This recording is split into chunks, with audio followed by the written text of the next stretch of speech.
Ok? Oui, bon, vas-y. Merci bien. Alors, Ah non, mais t'es... oui, sans pour autant tarder, je vais juste vous faire une petite lecture du programme. Là, on va commencer là avec un mot de bienvenue. Et après cela, on va laisser la place au couple Bagombo de nous faire un petit mot de remerciement. Après les mots de remerciement, on va laisser la place au pasteur de la famille, je veux préciser, qui est là aujourd'hui parmi nous. C'est vraiment un grand honneur. En l'honneur de monsieur le pasteur Ozangombe qui va bénir, qui va d'abord nous donner une exhortation et après il va bénir le couple Bagombo. Ensuite, on va commencer la collation. Après la collation, on va essayer de voilà, faire du champagne. On va faire un peu de champagne et les gâteaux. Parce que je veux vous rappeler aussi qu'aujourd'hui c'est un double jour du genre. Et il y a le mariage et aussi il y a notre fils, Chris Mael, qui est honoré aujourd'hui pour son anniversaire. Donc on va faire d'une pierre deux coups, en coupant deux gâteaux et en ouvrant aussi le champagne pour honorer et le mariage de la famille Bagombo et l'anniversaire de Chris Mael. Après cela, on va aller pour les cadeaux, mais je vais vous donner les tops, ok? Quand on aura fini, après, quand je vais voir que tout le monde a mangé, je vais vous dire qu'est-ce qu'il faut faire, comme ça on va vite évoluer parce que je vois qu'il y a des gens qui, voilà, déjà me signalent qu'il faut rentrer, ils sont vraiment loin. Donc du coup, on va essayer de décourter ce qu'on a prévu, un peu plus, qui va plus durer. Et après, quand on aura remis les cadeaux, j'ai fait faire un tableau en l'honneur des mariés où il y aura tout le monde qui viendra signer pour témoigner de votre présence et témoigner aussi de votre amitié, de votre fraternité. Dites un mot aux mariés, ce ne serait peut-être pas obligé d'écrire quelque chose, mais faites-leur savoir que vous étiez là pendant ce jour-là. Et puis voilà, et on pourra se séparer pour ceux qui habitent un peu plus loin. Donc, sans pour autant tarder, je vous remercie encore pour une fois de plus. Et je suis honoré personnellement d'être là avec vous, de voir ce visage-là. Ça fait un visage que à longtemps on ne s'est pas vu, avec d'autres qui on ne s'est jamais connus. Et c'est un plaisir aujourd'hui d'être là ensemble. Alors les mariés, je vais vous faire juste une petite introduction des mariés. Peut-être que certains d'entre vous les connaissent bien, pour d'autres non. Alors je vais commencer avec la mariée, elle s'appelle là désormais, Madame Bagombo, elle s'appelait Moruba Wagala Justine. Elle est ici, corrigez-moi si je me trompe, d'une famille, elle est la deuxième enfant de sa mère, d'un total de 6 enfants. Ah, des deux, je croyais. Votre famille entière, c'est 6 enfants, n'est-ce pas? Oui, c'est ça. Ok. Et voilà, Madame Justine Bagombo, elle a deux beaux enfants qui sont là présents parmi nous aujourd'hui et on est vraiment très joyeux de célébrer l'anniversaire du plus petit. C'est un plaisir d'être là. Et pour de l'autre côté, vous voyez le pasteur Odilon Bagombo. D'abord, c'est mon grand frère. On est issus d'une même mère, d'un même père. Lui, il est le premier de 6 enfants sur un total de 10 enfants. Donc, du côté maternel, c'est lui le premier-né de la maman. C'est quelqu'un qui est parti de très loin. Il est d'abord parti au Cameroun pour chercher son cœur, il n'a pas trouvé. Il est parti au Nigeria, il n'a pas trouvé. Il est parti au Bénin, il n'a pas trouvé. Il est parti en Côte d'Ivoire, il n'a pas trouvé. Alors que même en Algérie, il a été en Algérie aussi. C'était juste à la recherche de son cœur. Alors que le destin, et Dieu lui a dit que c'est en France qu'il doit venir trouver. Et voyez, aujourd'hui, il a retrouvé sa moitié. Et je pense que ça lui fait vraiment plaisir d'être là. Alors, on applaudit ça. Voilà, je vais lire un peu une dernière partie de mon discours. Ouais, Chris Mael. Est-ce qu'on peut me l'appeler? Chris Mael. Chris Mael. Viens. C'est chaud. S'il vous plaît, aidez-moi à chanter un joyeux anniversaire avec lui. Joyeux anniversaire Joyeux anniversaire, Ismaël. Joyeux anniversaire.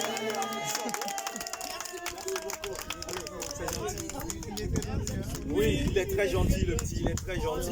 Et voilà. Enfin, au couple, c'est juste un petit conseil. Ça, c'est le discours que j'avais préparé pendant cette nuit. Comme beaucoup ici pourront le dire, pourront témoigner, je veux dire, il n'y a pas de formule ni de potion magique ou un secret magique pour mieux vivre votre mariage. Alors, pour ma part, je sais que chaque couple a sa situation. Je sais une chose, c'est que l'important, ou du moins le plus important, c'est que si vous voulez garder votre mariage, il vous faut une attitude responsable l'un envers l'autre. C'est juste un petit conseil pour vous, le couple. Je vous remercie. Est-ce qu'il faut applaudir? Donc voilà, je viens de finir mon discours. Donc sans plus tarder, je vais donner la parole au nouveau marié. Je ne sais pas qui d'entre vous a décidé de parler, donc je vais vous laisser l'attitude. Parler peut-être 2-3 minutes et puis après voilà, on va continuer. Ok, mais merci beaucoup.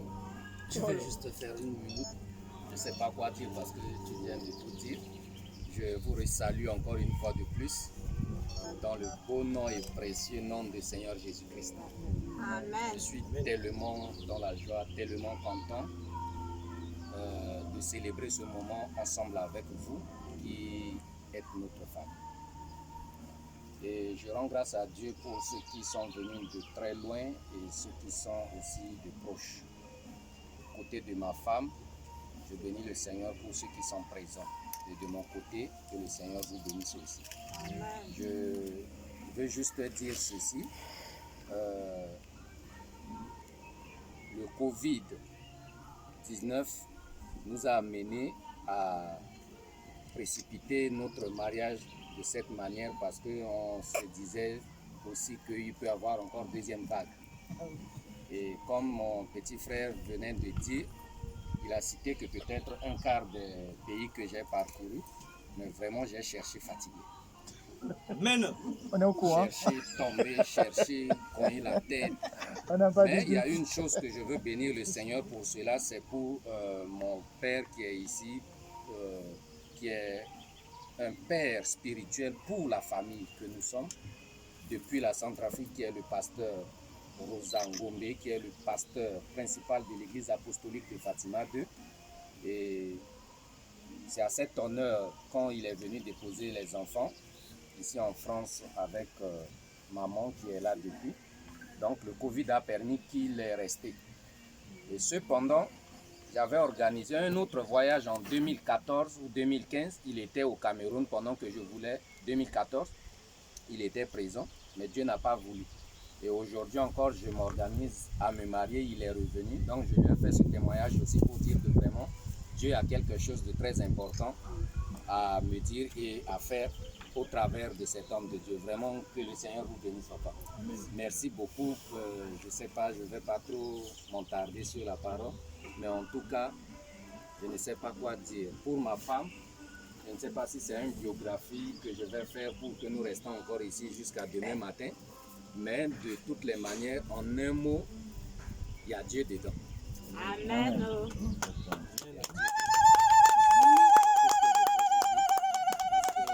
Sans Dieu, on ne serait pas là. Et sans Dieu aussi, vous n'allez pas être là. Il est vrai qu'il y a 1000 personnes qui n'est pas venues. La famille de son côté, l'autre famille de mon côté n'est pas venue. Donc, on rend grâce à Dieu pour ceux qui sont là. Et le reste, je pense que le Seigneur nous donnera une occasion une autre fois. Mais si vous voyez, on n'a pas fait l'église, c'est juste parce que on voulait juste faire le mariage de mairie ici, en France. Mais pour l'église, on fera ça à Bangui.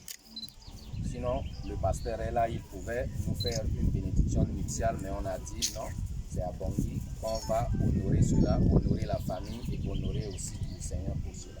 Vraiment que Dieu vous bénisse. Merci. Est-ce qu'on peut applaudir? Applaudissons, applaudissons. Merci.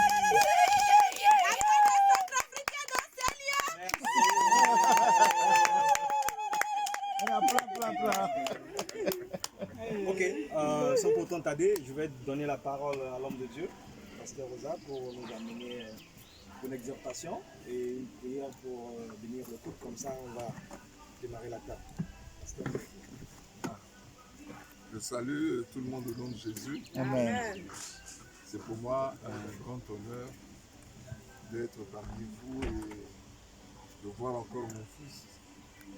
C'est une famille que Dieu m'a donnée et j'ai béni et j'étais parrain de son petit frère.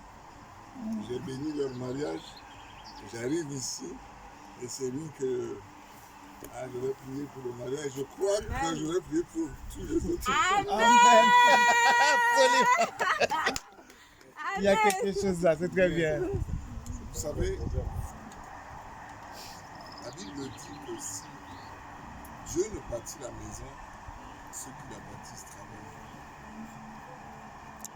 Et c'est sur quoi je voudrais qu'ensemble, nous allons lire un petit texte que je vais résumer succinctement et faire sortir la leçon pour tout un chacun de nous. Pour ceux qui peut-être, parce que tout le monde maintenant c'est la nouvelle technologie, tout le monde a sa Bible.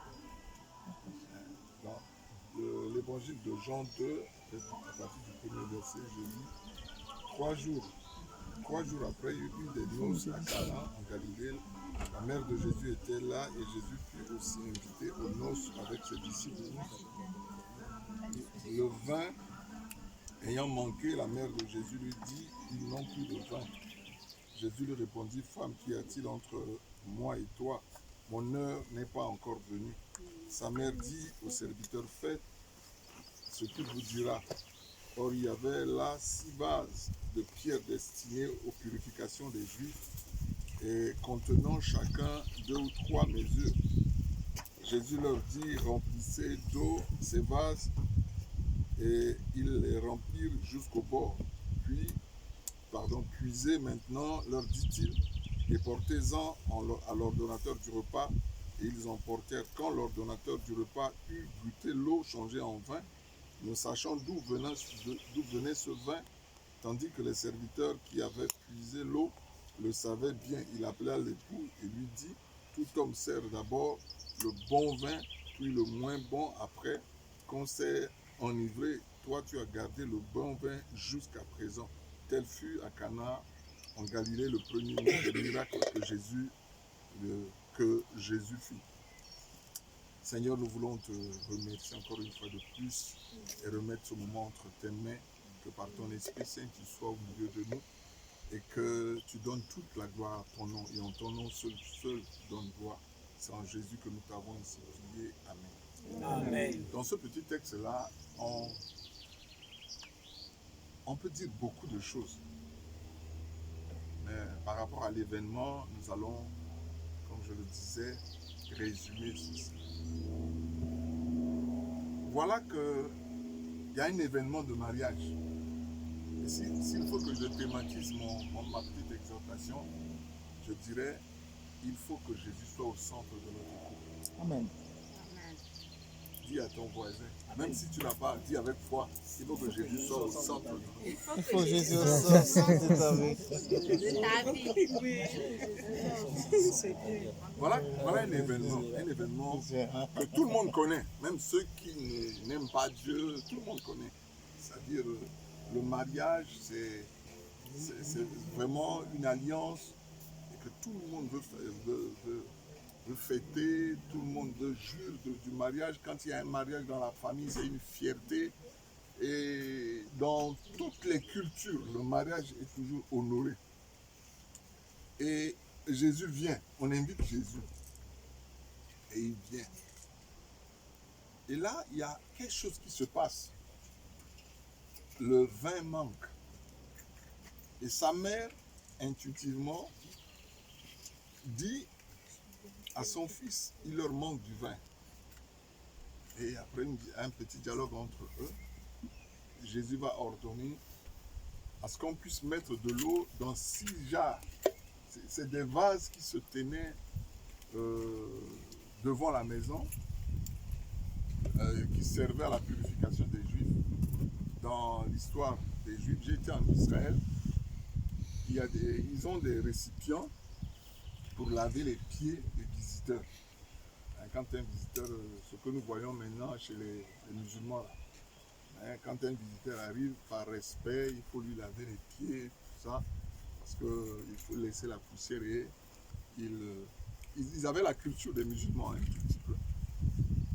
Et ces récipients qui étaient là servaient à recevoir de l'eau pour purifier, pour la purification. Et c'est dans ces récipients-là que Jésus va demander à ce qu'on remplisse ceci. Et c'est dans ces récipients-là que le miracle va se faire. Amen. Amen. Nous allons prendre deux choses, et le vin et ces récipients. Vous savez, ces récipients étaient négligés. On ne pensait pas que quelque chose de bon pouvait venir de ces récipients.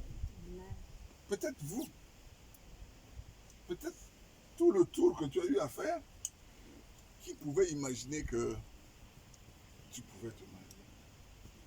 Peut-être ton épouse. Qu'est-ce qu'on n'aurait pas dit? Qui pouvait imaginer? Mais quand on place sa confiance en Dieu, l'impossible devient possible. L'incroyable Exactement. devient vrai. Ouais.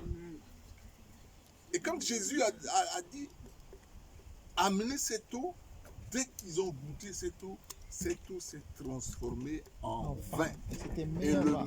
meilleur vin. Amen. Et tout le monde a dit, servez ce bon vin. Mm. Ce vin, c'est Jésus au centre du couple. Amen. La Sainte Seine se fait avec du vin et du pain. Et le vin représente le sang de Le Jésus sang de Jésus. qui est répandu pour la rémission de nos péchés. Le vin représente ce Jésus, c'est le sang de Jésus qui a coulé pour que vous puissiez le rencontrer d'abord et par crainte de la parole de Dieu, vous régularisez votre vie conjugale. Et il faut que ce Jésus reste le socle de votre foyer, le centre de votre foyer. Dans Éphésiens, je ne vais pas lire beaucoup de choses, mais quand vous prenez Éphésiens 5, à partir du verset 22 jusqu'à 25, il y a des rôles qui sont destinés à l'homme et à la femme. Je résume, à la femme, Dieu lui demande d'être soumise à son mari, et à l'homme d'aimer d'aimer sa femme comme Christ À aimer l'Église. Amen. C'est très fort. C'est très fort. Nous tous ici, on était des pécheurs. Hein, on était dans nos 400 coups, on était dans n'importe quoi, mais Dieu nous aimait déjà. Dieu était déjà mort sur la croix pour nous. Et aujourd'hui, Dieu nous a fait cette grâce de le connaître. Et il ne nous demande pas, ou il ne nous rappelle pas nos vieux péchés. C'est ça que tu dois faire. Tu ne dois pas rappeler à ton époux. Mais hier là, mais tu étais comme ça. Non. Tu l'aimes. Quand Jésus est au centre du couple, telle qu'elle est, tu l'aimes. Telle qu'elle est, tu l'aimes. Aujourd'hui, on voit des prostituées se marier avec des pasteurs et devenir des meilleures épouses de pasteurs. Vice versa, des gangsters devenir de bons pasteurs aujourd'hui.